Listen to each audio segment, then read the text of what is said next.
మార్కెట్లో ఏ కోర్స్ చేసినా రెండేళ్ల ముచ్చటే. కానీ ఏఐ అండ్ డేటా సైన్స్ నేర్చుకుంటే రాబోయే 10 ఏళ్ల వరకు మీ కెరియర్ కి తిరుగుండదు. అది ఒక్క ఇన్నోమాటిక్స్ తోనే సాధ్యం.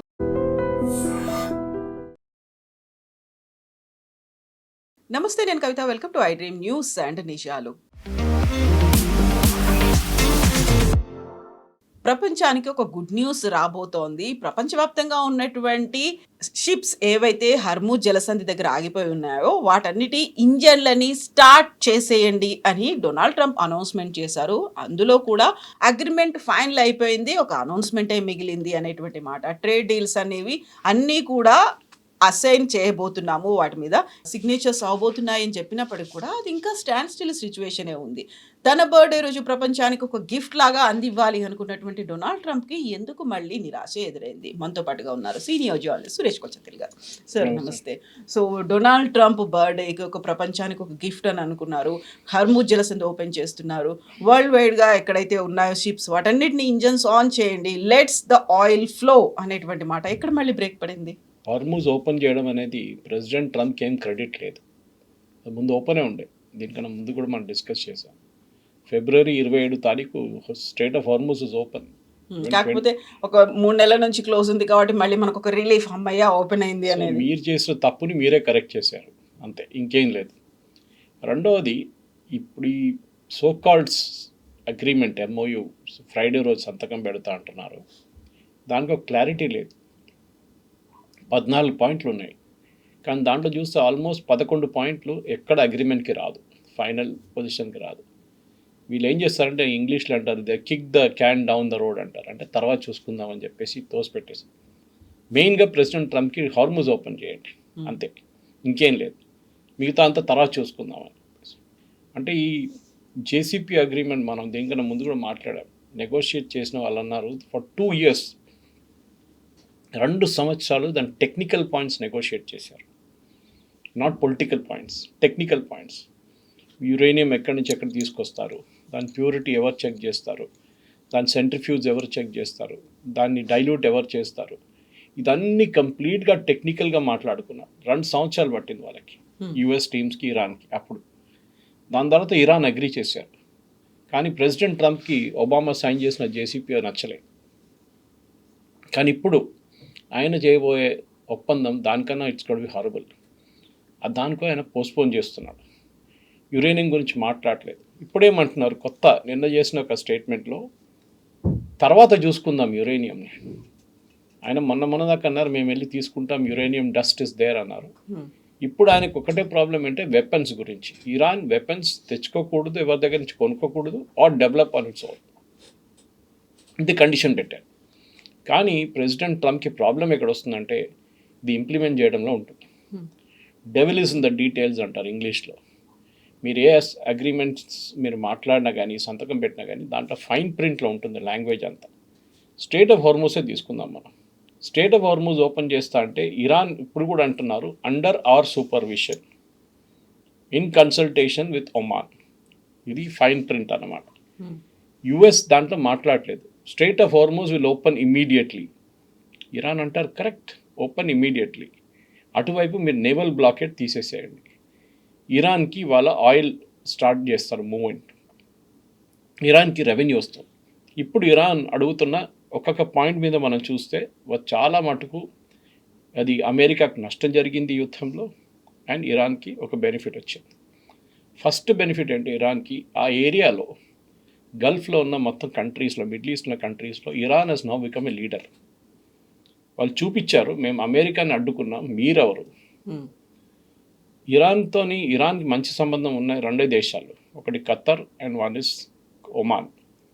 ఒమాన్తో వాళ్ళకి చాలా ఎప్పటి నుంచో బాగా రిలేషన్స్. ఒమాన్తో ప్రాబ్లం లేదు.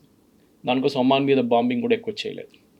లాస్ట్ 2 వారాలు జరిగిన బాంబింగ్లో Saudi Arabia, Qatar and UAE మీద బాంబింగ్ చేయలేదు. ఇప్పుడు వస్తున్న న్యూస్ ప్రకారం యుఏఈ ఆల్మోస్ట్ $20 బిలియన్ ట్రాన్స్ఫర్ చేశారంట ఇరాన్కి.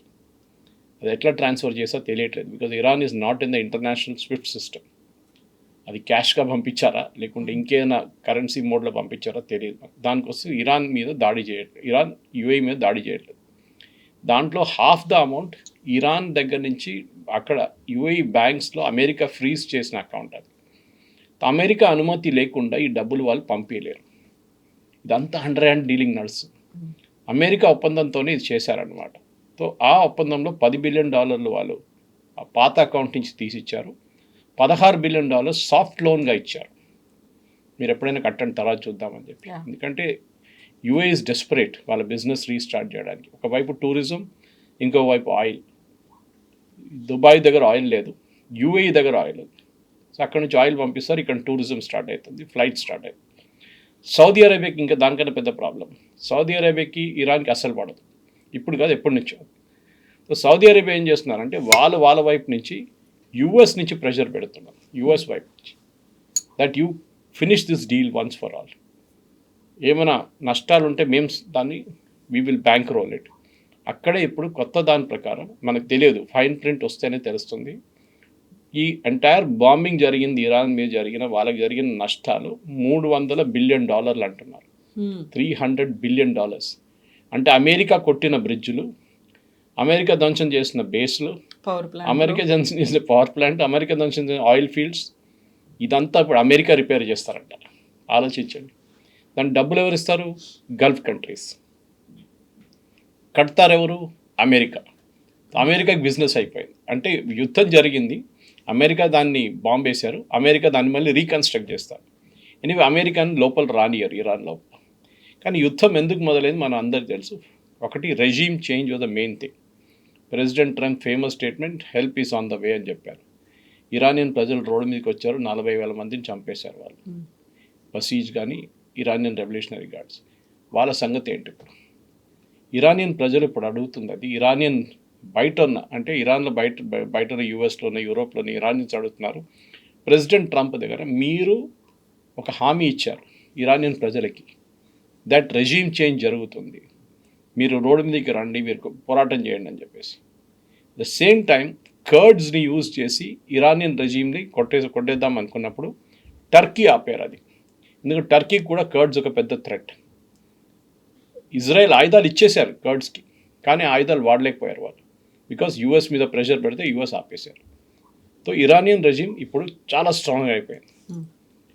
ఒకటే ప్రాబ్లం, వాళ్ళ దగ్గర డబ్బులు లేవు.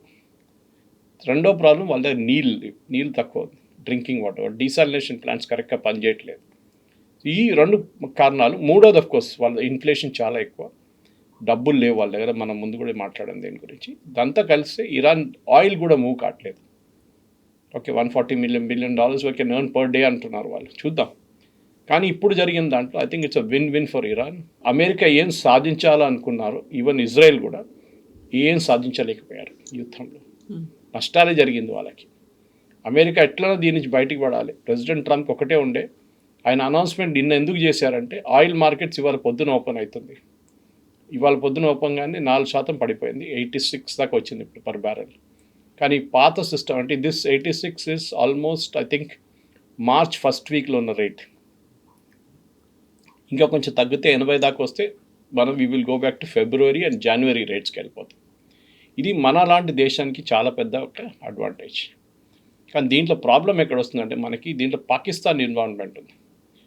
పాకిస్తాన్ కాదు ఫైనల్ నెగోసియేషన్ చేసింది, కానీ అనౌన్స్మెంట్ పాకిస్తాన్ చేశారు. ఫైనల్ నెగోసియేషన్ ఖత్తర్ చేశారు.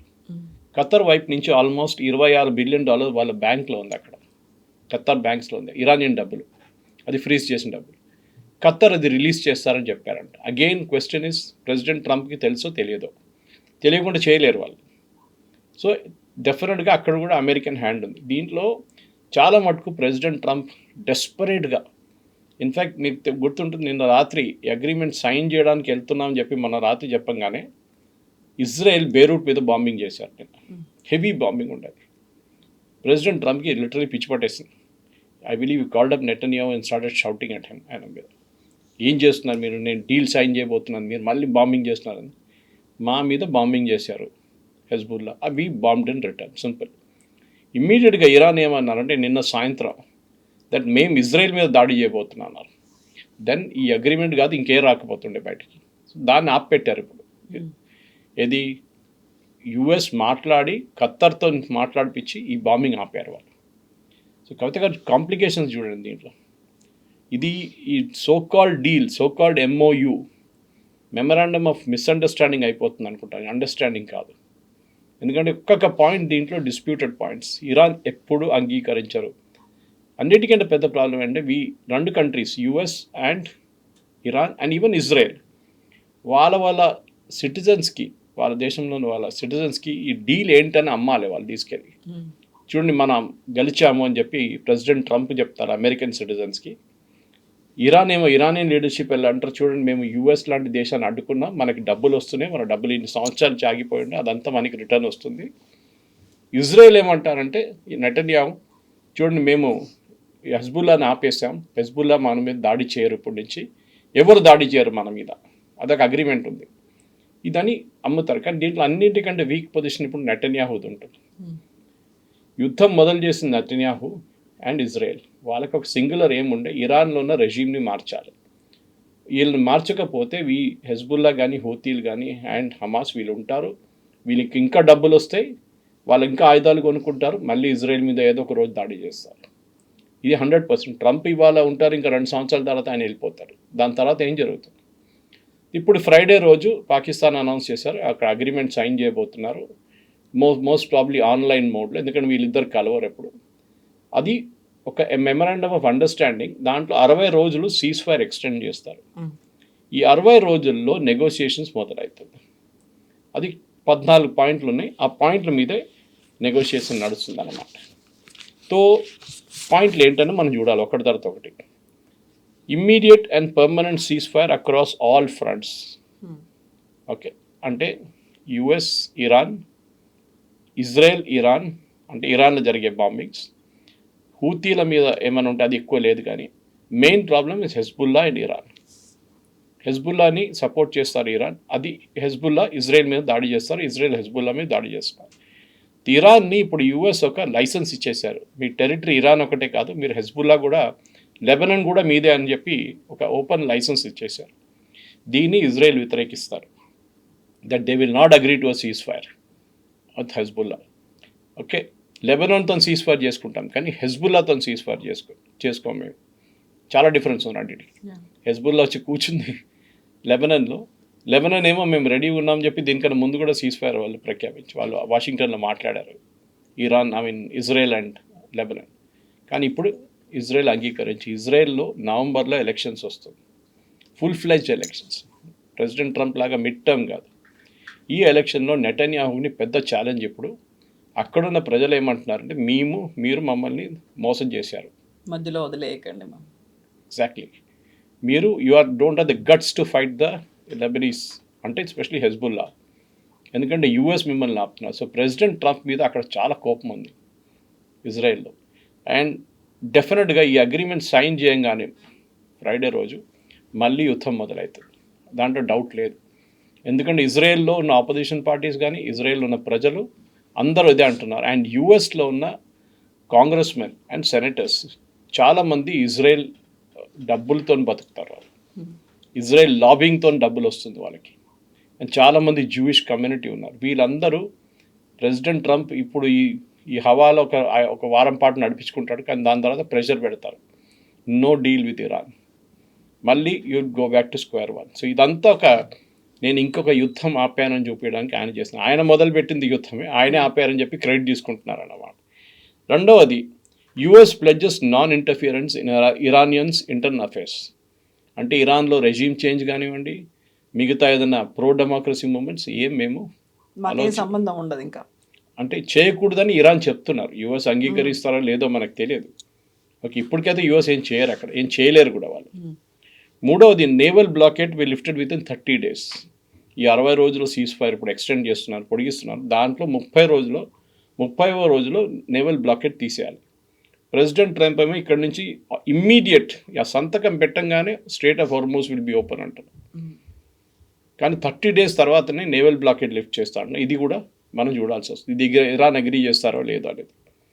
US forces to withdraw around Iran, ఇది ఒక గ్రే ఏరియా యాక్చువల్లీ. ఎందుకంటే అరౌండ్ ఇరాన్ అంటే ఏంటి, బికాజ్ వీళ్ళ బేస్ ప్రతి కంట్రీలో ఉంది, Qatar, Jordan, Bahrain, Kuwait, Oman, UAE, Saudi Arabia, అన్ని దేశాల్లో వీళ్ళ US బేసెస్ ఉంది. Most of them are air force bases. బహ్రెయిన్లో ఒకటే 5th fleet US navy base ఒకటి ఉంది. వీళ్ళని విత్డ్రా చేస్తే మళ్ళీ ఈ కంట్రీస్కి ఎవ్వరికి స్టెబిలిటీ ఉండదు. రేపు ఇంకొక ఒసామా బిన్ లాడెన్ తయారై వచ్చి సౌదీ అరేబియాని టేక్ ఓవర్ చేసుకోవచ్చు. ఇది అగ్రి చేయరు. బహుశా ఈ పాయింట్ ఉండొచ్చు దట్ ఇప్పుడు యుఎస్ కొన్ని కంట్రీస్లో టెంపరీగా ఫోర్సెస్ని పెట్టారు వాళ్ళని బహుశా విత్డ్రా చేపిస్తాడు. కానీ యుఎస్ అది కూడా అంగీకరించారు. స్ట్రైట్ ఆఫ్ హార్మూజ్ మనం మాట్లాడుకున్నాం with in 30 days. So straight of Hormuz 30 days లోపల అంటున్నారు. ప్రెసిడెంట్ ట్రంప్ ఏమో ఇమ్మీడియట్ అంటున్నారు. ఇరాన్ ఏమో 30 days అంటున్నారు. ఇప్పుడు కూడా ఇవాళ పొద్దున కూడా ఇరానియన్ లీడర్షిప్ ఒక ట్వీట్లో మేము ఒమాన్తో మాట్లాడుతున్నాం, we will arrive at a mechanism అంటున్నారు. అది యుఎస్ అంగీకరించారు. అగైన్ అక్కడే కొలాప్స్ అయిపోతుంది. ఈ సో కాల్డ్ ఎంఓయూ కొలాప్స్ అయిపోతుంది. ఇట్లా చాలా ఉన్నాయి కవిత గారు, చెప్పుకుంటూ పోతే పాయింట్స్ చాలా ఉన్నాయి. ఇంకా ఇప్పుడు ఈ అగ్రిమెంట్ కుదరాలి అనుకుంటే బోల్డ్ అని ఇంటర్లింక్డ్ ఇష్యూస్ అనేవి ఉన్నాయి. ఒకవేళ అగ్రిమెంట్ కనుక యాక్సెప్ట్ అవుతే దానికి సంబంధించి చైన్ రియాక్షన్స్ కూడా అలాగే ఉంటాయి. చాలా కూల్గా హ్యాపీగా అయిపోయింది అనేటువంటి ఒక గుడ్ పాజిటివ్ నోట్ అయితే అక్కడ కనిపించదు. అండ్ ఒకవేళ హర్మూజ్ జలసంధి కనుక ఓపెన్ అవుతే యుఎస్ ఏమన్నా బయటకు వస్తే మేము ఇరాన్ మీద పెట్టినటువంటి శాంక్షన్స్ కూడా మేము తొలగించుకుంటాము అనేది ఫ్రాన్సు, ఇటలీ, జర్మనీ ఇలాంటి కంట్రీస్ అవన్నీ ఎందుకు ఇరాన్ మీద శాంక్షన్స్ పెట్టాయి? అది యుఎస్తో సహా పెట్టారు. ఎందుకంటే యుఎస్ ఒకటే శాంక్షన్స్ పెడితే అది పనికిరాదు. అప్పుడు we're talking of some few years ago అనమాట, కొన్ని సంవత్సరాల ముందు. ఎందుకంటే ఈ ఫ్లీట్స్ మూవ్ అవుతుంటుంది. యుఎస్ శాంక్షన్స్ పెట్టినా కానీ మోస్ట్లీ ఫైనాన్షియల్ శాంక్షన్స్ ఉంటుంది. ఆ టైంలో వాళ్ళు నేవల్ బ్లాకేట్ పెట్టలేదు. అంటే ఇరాన్ చైనాకి ఆయిల్ అమ్మితే చైనా ఇరాన్ని బ్యాంక్ సిస్టమ్ నుంచి పేమెంట్ చేయలేరు. స్విఫ్ట్ అని చెప్పి ఒక ఇంటర్నేషనల్ సిస్టమ్ ఉంది, ఇంటర్నేషనల్ బ్యాంక్ ట్రాన్సాక్షన్. మనం ఇక్కడ ఆర్టీజీఎస్ వాడుకుంటున్నట్ల ఒక ఇంటర్నేషనల్ పేమెంట్, అది బిలియన్స్లో ఉంటుంది ట్రాన్సాక్షన్స్ అనమాట. అది ఆయిల్ ఉండొచ్చు, పెట్రోకెమికల్స్ ఉండొచ్చు, ఫర్టిలైజర్స్ ఉండొచ్చు, కమోడిటీస్ ఉండొచ్చు, డిఫెన్స్ ఉండొచ్చు, ఏదైనా ఉండొచ్చు. పేమెంట్స్ అన్నీ దాని నుంచి వెళ్తున్నాను. రష్యాని కూడా తీసేశారు. రష్యాని స్విఫ్ట్ నుంచి బ్యాన్ చేశారు యుక్రెయిన్ వార్ తర్వాత. సో రష్యా అంతా ఇప్పుడు డైరెక్ట్ పేమెంట్ చేసుకుంటున్నారు వాళ్ళ. ఇరాన్ కూడా అదే ప్రాబ్లం ఉంది. ఇన్ఫ్యాక్ట్ ఇరాన్ మన ఇరాన్ దగ్గర ఆయిల్ కొన్నప్పుడు ఒక 6 సంవత్సరాల ముందు నుంచి 5-6 సంవత్సరాల ముందు నుంచి we're paying them in rupees. వాళ్ళు ఎట్లా ఎక్స్చేంజ్ చేసుకున్నారో మనకు తెలియదు. దాని తర్వాత వాళ్ళు ఏమన్నారు, మా దగ్గర బియ్యం లేదన్నారు, వీ డోంట్ హ్యావ్ రైస్. అప్పుడు మనం రైస్ సప్లై చేస్తాం, రైస్ బదులు ఆయిల్ తీసుకున్నాం, పాత బార్టర్ సిస్టమ్ లాగా. ఇరాన్ ఇప్పుడు దాని తర్వాత చైనీస్ యువాన్ అడగడం మొదలుపెట్టారు. అప్పుడు మన మీద శాంక్షన్స్ పెట్టారు యుఎస్, ఇరానియన్ ఆయిల్ కొనుక్కుంటున్నారు. So we dropped Iran from the list అనమాట. ఇప్పుడు చూడండి మళ్ళీ ఇరానియన్ ఆయిల్ మార్కెట్కి వస్తుంది. ఇరాన్ ఏం చేయబోతున్నారంటే కావాలని చెప్పి సౌదీ అరేబియా లాంటి పెద్ద ప్రొడ్యూసర్స్ని అండర్ కట్ చేయడానికి వాళ్ళు మార్కెట్లో $50-60 ఒక బ్యారెల్ అమ్ముతారు. దాంతో మార్కెట్లో ఉన్న రేట్ పడిపోతుంది. సౌదీ అరేబియా అమ్మలేదు. సౌదీ అరేబియా 86కి అమ్మితే మళ్ళీ ఎవరు కొంటారు? ఎవరు కొనరు. మనం కూరగాయలు కొంటున్నట్టు ఉంటుంది. ఇది కూడా బార్గెనింగ్ టిపికల్. ఇరాన్ అంటారు మేము $60 ఇచ్చేస్తాం మీరు తీసుకోండి అంటారు. కానీ ఇరాన్కి చైనాకి 90% ఫ్యూయల్ వాళ్ళు తీసుకెళ్ళిపోతారు, ప్రాబ్లం లేదు ఇరాన్కి యాక్చువల్లీ. కానీ చైనా $40 ఇస్తారు బ్యారెల్కి. అది ఇప్పుడు పెంచి ఇరాన్ కావాలంటే $60 చేయాల్సి వస్తుంది.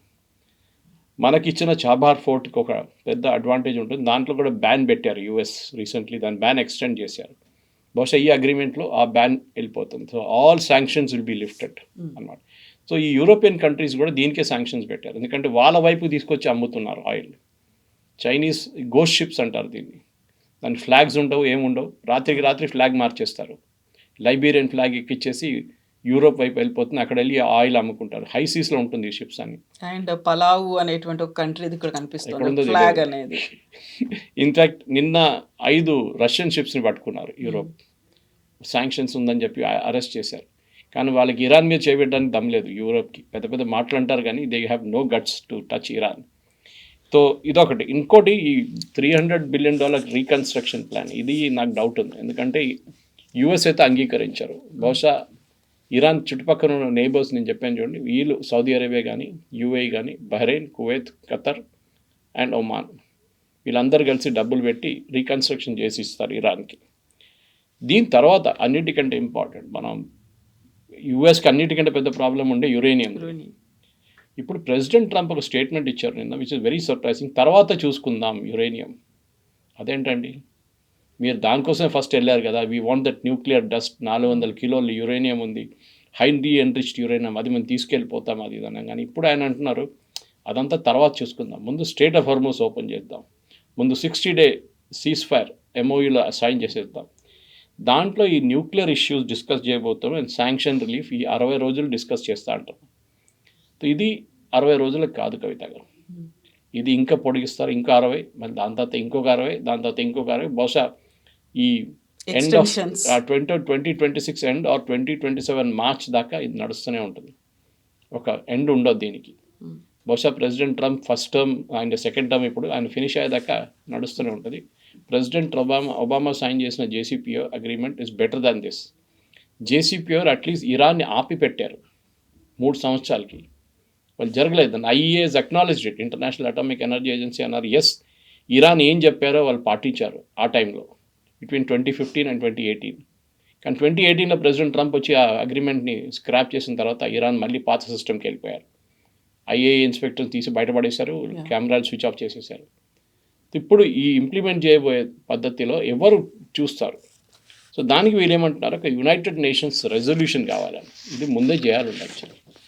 ప్రెసిడెంట్ బుష్ ఇరాక్కి వెళ్ళినప్పుడు, యుద్ధానికి వెళ్ళినప్పుడు ఒక కోయిలేషన్తో వెళ్ళారు, నేటో కోయిలేషన్ ఉండేది. అక్కడ వీళ్ళు యునైటెడ్ నేషన్స్కి వెళ్ళి ఒక రెజల్యూషన్ పాస్ చేశారు. సద్దాం హుసేన్ దగ్గర వెపన్స్ ఆఫ్ మాస్ డిస్ట్రక్షన్ ఉంది, అది మనం అంగీకరించలేము, అది మనం పట్టుకోవాలి, తీసుకొచ్చేసేయాలని చెప్పి యుద్ధానికి వెళ్ళారు. తర్వాత వెపన్స్ ఆఫ్ మాస్ డిస్ట్రక్షన్ దొరకలేదు, కానీ that is a different story all together. ఇంకొక ఇంపార్టెంట్ పాయింట్ దీంట్లో ఉన్నదంటే Iran nuclear non proliferation treaty వీళ్ళు అంగీకరిస్తారని చెప్పి. ఎన్పిటి అనే చాలా మనం కూడా ఇనీషియలీ అంగీకరించలేదు, మనం ఇప్పుడు కూడా we're not agreeable to it. అంటే ప్రొలిఫరేషన్ అంటే మనం ఇంకో దేశానికి అమ్ముకోవడం. ఇది నార్త్ కొరియా చేస్తారు చాలా మటుకు. అఫ్కోర్స్ కిమ్ జాంగ్ ఉన్ ఎవరిని పట్టించుకోరు, ఆయనకి ప్రొలిఫరేషన్ అంటే మీనింగ్ కూడా తెలియదు. వాళ్ళు ఎవరు వచ్చి డబ్బులు ఇచ్చినా కానీ వాళ్ళకి న్యూక్లియర్ టెక్నాలజీ అమ్ముతారు నార్త్ కొరియా. ఇప్పుడు కొంచెం కూల్ అయిపోయారు ఆయన. ఇప్పుడు వీరేమంటారు, no new US troop deployments during sanctions during talk. అంటే ఈ చర్చలు నడుస్తున్న పాటికి యుఎస్ ట్రూప్స్ ఎక్కడ రాకూడదు గల్ఫ్లో, కొత్త ట్రూప్స్ అండ్ శాంక్షన్స్ పెట్టకు. వీటి భయం ఏంటంటే కవిత గారు, దీనికన్నా ముందు 2 సార్లు ఆల్మోస్ట్ ఒప్పందానికి వచ్చారు. ఇట్లాంటి ఒప్పందమే, దీనికన్నా బెటర్ ఉండే యాక్చువల్లీ. ఆ ఒప్పందం రెడీ ఉన్నప్పుడు లాస్ట్ జూలైలో వీళ్ళు వచ్చి బాంబు వేశారు, Israel and US. 12-day war జరిగింది అప్పుడు. ఓకే, దానికి ఇప్పుడు almost we're coming to 1st anniversary. ఇప్పుడు దానికన్నా ముందు, దాని తర్వాత జెనీవాలో జరిగిన చర్చల్లో ఒమాన్ అండ్ ఇరాన్ మాట్లాడుకుంటే ఆల్మోస్ట్ ఇంక్లూడింగ్ న్యూక్లియర్ టాక్స్ మొత్తం క్లారిఫై చేశారు, అగ్రీ చేశారు. సంతకం పెట్టడానికి పోగానే February 28 వచ్చి బాంబు వేసేశారు. ఇరాన్ అంటున్నారు మేము మిమ్మల్ని నమ్మలేము, you will do it again.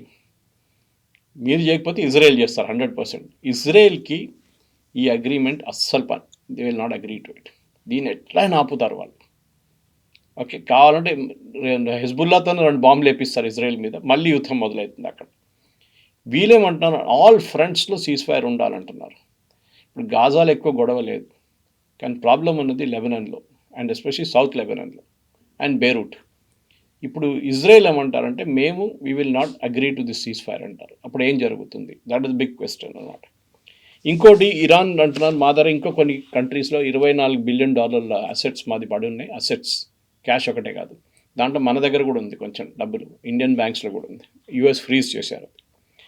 Supervisory mechanism ఇది చాలా ఇంపార్టెంట్, ఎందుకంటే ఎవరు చెక్ చేస్తారు ఇదంతా నడుస్తుందా కరెక్ట్గా అని ఎవరు నిర్ణయిస్తారు? దానికి ఒక సూపర్వైజరీ మెకానిజం కావాల్సి వస్తుంది. అది యూజువలీ యునైటెడ్ నేషన్స్ అంబ్రెలా కింద వస్తుంది. ఇప్పుడు మీరు న్యూక్లియర్ అనగానే అది ఐఏఈఏ టేక్ ఓవర్ చేసుకుంటారు, ఆయిల్ అనగానే international energy agency take over చేసుకుంటారు, ఓకే, ఐఈఏ వాళ్ళు టేక్ ఓవర్ చేసుకుంటారు. సో ఇదంతా సూపర్వైజ్ చేయడానికి, ఇది ఎంఓయూలో సైన్ చేసిన పాయింట్స్ అన్నీ ఇంప్లిమెంట్ చేయడానికి ఒక ఏజెన్సీ కావాల్సి వస్తుంది. అది బహుశా యునైటెడ్ నేషన్స్ ఏదైనా బాడీ ఉంటుంది, లేకుంటే యుఎన్ డైరెక్ట్గా ఒక టీమ్ని, మానిటరింగ్ టీమ్ని పెడతారు. Final deal to be backed by United security council resolution. ఇది ఇంపార్టెంట్. ఫైనల్ డీల్ వచ్చినప్పుడు అది యునైటెడ్ నేషన్స్ అంబ్రెల్లాలో ఉండాలని చెప్తున్నారు. ఏదో యుఎస్ అండ్ ఇరాన్ సంతకం పెట్టడం కాదు, it should be approved by the security council. దీంట్లో అన్నిటికంటే డేంజరస్ ఒక పాయింట్ ఏంటంటే మిసైల్ ప్రోగ్రామ్ ఫైనల్ నెగోసియేషన్స్లో లేదు. ఇరాన్ దగ్గర ఉన్న మిసైల్స్ కానీ, డ్రోన్ టెక్నాలజీ కానీ, దాని ప్రొడక్షన్ కూడా ఫస్ట్ చాలా ఇంపార్టెంట్ పాయింట్లు అంటే ఇదే ఇజ్రాయెల్ ఇన్సిస్ట్ చేస్తున్నారు. ఎందుకంటే ఎప్పుడు చూసినా ఇజ్రాయెల్ మీద వీళ్ళు దాడి చేస్తూనే ఉంటారు. అదే ఆయుధాలు వీళ్ళు హెజ్బుల్లాకి, హమాస్కి, హూతీలకి ఇస్తారు. ఇది ఆపాలని చెప్పి ఎప్పుడు చెప్పారు, కానీ వీళ్ళు పట్టించుకోలేదు. ఇప్పుడు ఈ అగ్రిమెంట్లో ఇది ఉంది. ఇది వస్తే ప్రెసిడెంట్ ట్రంప్కి ఇది చాలా పెద్ద ప్రాబ్లం కాబోతుంది, ఎస్పెషల్లీ యూఎస్ కాంగ్రెస్లో. ఆయన జస్టిఫై చేయలేరు.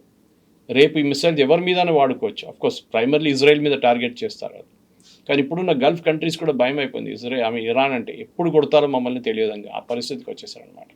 ఎగ్జాక్ట్లీ. ఇప్పుడు యురేనియం గురించి వాళ్ళు ఏం మాట్లాడట్లేదు అనుకున్నప్పుడు ప్యూరిఫికేషన్ అనేది వాళ్ళు చేయొచ్చు. ఒక స్టాండ్ స్టిల్ సిచ్యువేషన్ అనేది ఒక డిమాండ్ అనేది పెడతారా, లేకుంటే యాజ్ ఇట్ ఈస్గా మీరు వదిలేయండి అంటారా?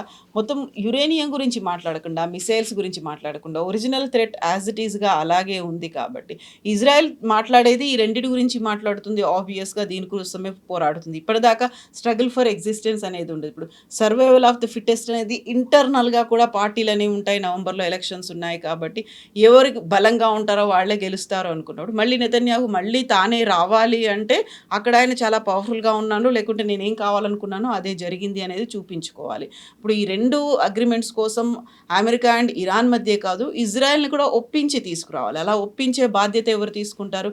ఆబ్వియస్గా డొనాల్డ్ ట్రంప్ ఇప్పటిదాకా అయితే బెదిరించారు, బుజ్జగించారు, భయపెట్టారు, ఆయన బతిలాడుతూ ఉన్నారు. కానీ అలా నెతన్యాహు తను ఏమనుకున్నాడో అదే చేస్తున్నారు. నెతన్యాహు ఒక పెద్ద సర్వైవర్ పాలిటిక్స్లో. ఆయన ఎప్పటి నుంచో ఉన్నారు. ఆయన చాలా టైంలో ఆయన ఆబిచురీ రాసి పెట్టేశారు, అందరు అయిపోయింది ఈయన పొలిటికల్ కెరియర్ ఫినిష్డ్ అదని. కానీ మళ్ళీ హీ హెస్ కమ్ బ్యాక్. అది ఆయన ఒక సర్వైవల్ కేపబిలిటీ. కానీ ఈసారి ఆయనకు చాలా పెద్ద ఒక ఛాలెంజ్ ఉంది, ఎస్పెషలీ అక్కడున్న ఎక్స్ట్రీమ్ రైట్ పార్టీస్ నుంచి, even extreme left also. Israel అదొకటి ఉంది, మీరు లెఫ్టిస్ట్ ఉండొచ్చు, మీరు రైటిస్ట్ ఉండొచ్చు, కానీ మీ దేశం గురించి మీకు ఒకటే ఒపీనియన్ ఉంది వాళ్ళకి. ఈ టెర్రరిస్ట్ గ్రూప్స్తోని మనం అస్సలు ఏం పెట్టుకోకూడదు, పొత్తు ఉండకూడదు, ఏముండదు, ఇన్ని ఫినిష్ చేసేసేయాలి. ఇప్పుడు ఇజ్రాయెల్లో ఉన్న ప్రెషర్ ఏం జరుగుతుందంటే, నెతన్యాహు ఓడిపోయారు అనుకోండి ఎలక్షన్, ఆయన కన్నా స్ట్రాంగ్గా రావని వచ్చే వాళ్ళు వస్తారు. ఇప్పుడు ప్రెసిడెంట్ ట్రంప్కి అది ఇంకా పెద్ద థ్రెట్ అయిపోతుంది, ఇంకా ఎక్కువ అగ్రెసివ్గా ఉంటారు, చాలా అగ్రెసివ్గా ఉంటారు. ఆల్రెడీ అదే పాయింట్ మీద ఎలక్షన్ దగ్గరకు వస్తారు. సో నెతన్యాహు మీరు చూడండి, ఎలక్షన్ దగ్గర వచ్చేదాకా సెప్టెంబర్, అక్టోబర్లో ఇంకొక బాంబింగ్ క్యాంపెయిన్ 100% జరుగుతుంది. అప్పుడు దాకా ఈ అగ్రిమెంట్ ఎంఓయూ మొత్తం పీసెస్ అయిపోతుంది. ఎందుకంటే ఏంటి ఉండదు, దీంట్లో ఏం లేదు. ఇది పాకిస్తాన్ ఆడిన ఒక గేమ్ ఇది దీంట్లో. అండ్ ఇజ్రాయెల్ చాలా క్లియర్గా చెప్పారు, వీ డోంట్ ట్రస్ట్ పాకిస్తాన్. దానికోసం ఖతర్ని తీసుకొచ్చారు మొన్న. అండ్ ఖతర్ ఎవరు? ఖతర్లో ముస్లిం బ్రదర్హుడ్, ఐసిస్, హమాస్, మన తాలిబాన్, వీళ్ళందరూ head quarters Qatar. Okay, Qatar main ఒక ఏం చెప్తారు టెర్రరిస్ట్ బేస్ అది. వాళ్ళు నెగోషియేట్ చేయడం ఏంటని ఇజ్రాయెల్ అంటున్నారు. ఇజ్రాయలీ ప్రైమ్ మినిస్టర్ మీద ఏ ప్రైమ్ మినిస్టర్ ఉన్నా కానీ వాళ్ళ మీద చాలా ప్రెషర్ ఉంటుంది. అది గోల్డా మీర్ టైం నుంచి, మీరు బెన్గ్యూరియన్ టైం నుంచి ఇప్పుడు నెతన్యాహు దాకా, ఇత్సాక్ రబీన్ కానీ, షిమాన్ పెరెస్ కానీ, వీళ్ళందరూ ఎవరు ఉన్నా కానీ వాళ్ళకి ఒక్కటే ఏముంటుంది, మన దేశంలాగా కాదు. రాహుల్ గాంధీ అంటారు, ఎందుకు బాంబు వేస్తున్నారు చైనా మీద, ఎందుకు పాకిస్తాన్కు పోరాడుతున్నారు, పాకిస్తాన్ మీద చెట్లు కొట్టారు బాలాకోట్లో, మీరు ఏం చేయలేదు సర్జికల్ స్ట్రైక్లు. అట్లా కాదు, అక్కడ వాళ్ళు యునైటెడ్గా ఉంటారు. They will fight for the country, because వాళ్ళకి సర్వైవల్ ఒక చాలా పెద్ద ఫ్యాక్టర్. ఇరాన్కి ఏమో ఇజ్రాయెల్ ఉండకూడదు.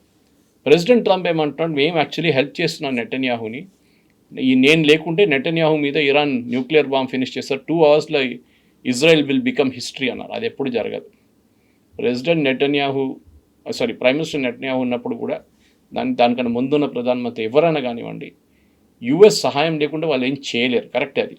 కానీ ఇప్పుడు వెన్ పుష్ కమ్స్ టు షవ్ అంటారు ఇంగ్లీష్లో, ఆ పొజిషన్కి వచ్చినప్పుడు డెస్పరేట్గా ఏ ఇజ్రాయలీ ప్రధానమంత్రి అయినా వాళ్ళ ప్రజల కోసం చేస్తారు, అండ్ వాళ్ళ ప్రజలు బ్యాక్ చేస్తారు. వాళ్ళకి అన్నిటికంటే ఇంపార్టెంట్. నెతన్యాహుకి ఇప్పుడు కూడా 80% సపోర్ట్ ఉంది యుద్ధంలో. కానీ అందరూ ఇప్పుడు అడుగుతున్న ప్రశ్న ఆయనకి పెద్ద ప్రాబ్లంగా మారిపోతుంది. మీరు ఏం చెప్పారు, that we will finish off Iran, regime change తీసుకొస్తా అన్నారు, మీరు చేయలేదు. అకౌంటబుల్గా ఉన్నారా లేదా క్లియర్. మీరు యుద్ధానికి వెళ్ళినప్పుడు ఇదంతా చూడాలి కదా. వాళ్ళ ఖర్చుల గురించో చనిపోయిన వాళ్ళ గురించో ఏం మాట్లాడలేదు. యూఎస్ ఏమో 13 మంది చనిపోయారని చెప్పి వాళ్ళు పెద్ద ఇష్యూ చేస్తున్నారు వాళ్ళ దగ్గర వైపు నుంచి. ఇక్కడ ఎంతోమంది చనిపోయారు ఇజ్రాయలీ సోల్జర్స్, కానీ వాళ్ళు they are not taking it that spirit. వాళ్ళు అంటున్నారు, వీ హ్యావ్ టు, మన దేశం మనం కాపాడుకోవాలి, ఈ టెర్రరిస్ట్ గ్రూప్స్ ఉండకూడదు, హెజ్బుల్లా, హూతీలు, Hamas, Iran is the head of the snake, వాళ్ళని కొట్టాలి ఫస్ట్. మీరు ఏం చేశారు? మీరు చెప్పారు ఇరానియన్ రెజ్యూమ్ని ఫినిష్ చేసి కొత్త రెజ్యూమ్ తీసుకొస్తా అన్నారు, చేయలేదు. మీరు అన్నారు దెన్ వాళ్ళ మిసైల్ కేపబిలిటీని మొత్తం ఫినిష్ ఇట్ అన్నారు. చాలా మటుకు బాంబింగ్ చేశారు, కానీ ఇప్పుడు కూడా వాళ్ళకి ప్రొడక్షన్ కెపాసిటీ ఉంది. యురేనియం అన్నారు, వాళ్ళ యురేనియం తీసుకొచ్చేస్తా ఉన్నారు. ఇప్పుడు నిన్న వచ్చిన న్యూస్ ప్రకారం మేజర్ ఇరానియన్ న్యూక్లియర్ సైట్స్ దగ్గర అమెరికా బాంబ్ చేసిన సైట్స్ దగ్గర నిన్న వాళ్ళు కొత్త అమ్యునిషన్ తీసుకొచ్చి పెట్టారంట, మైన్ చేశారంట దాన్ని. ఎందుకంటే ఒక రూమర్ వచ్చింది నిన్న మొన్న రాత్రి దట్ అమెరికా ఒక ప్లాన్ చేస్తున్నారు, రేడ్ ప్లాన్ చేస్తున్నారు వెళ్ళి ఆ డస్ట్ తీసుకురావడానికి అని చెప్పేసి. వాళ్ళు మైన్ పెట్టంగానే ప్రెసిడెంట్ ట్రంప్ ప్యానిక్ అయ్యాడు. ఇప్పుడు ఆయన అంటున్నాడు, ఇప్పుడు we will not talk about the dust, తర్వాత చూసుకుందాం అని చెప్పేసి. ఇప్పుడు this is going to be very, చెప్పినంత ఈజీ కాదు కవిత గారు. President Trump is use to, ఆయన ఒక షోమ్యాన్.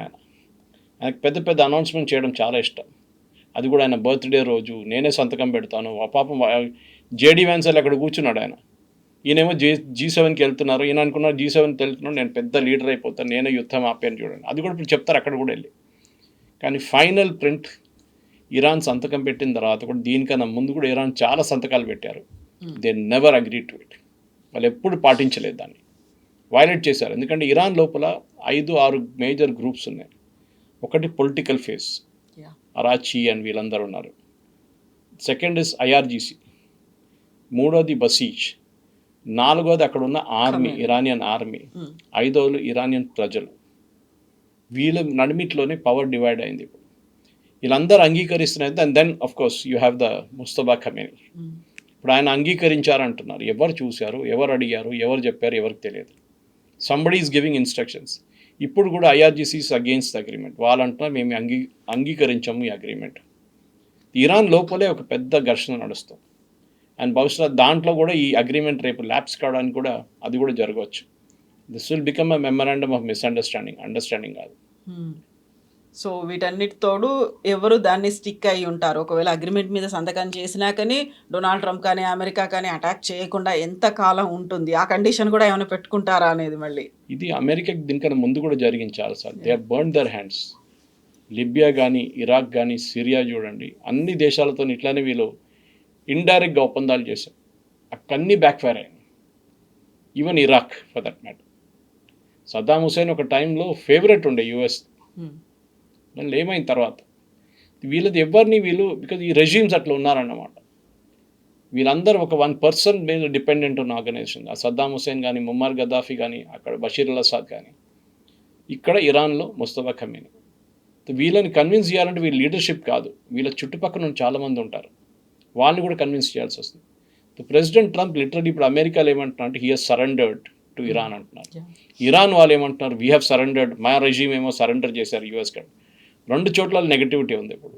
అండ్ బహుశా దాంతోనే ఈ సో కాల్డ్ అగ్రిమెంట్ ఒక వారం 10 రోజులు న్యూస్లో ఉంటుంది. దాని తర్వాత it will just die down automatically. ఒకసారి స్ట్రైట్ ఆఫ్ హార్ముజ్ ఓపెన్ కాగా అందరు మర్చిపోతారు, యురేనియం మర్చిపోతారు, మిసైల్ మర్చిపోతారు, ఇజ్రాయెల్కి ఒక్కటే గుర్తుంటుంది, అది వాళ్ళు మర్చిపోరు.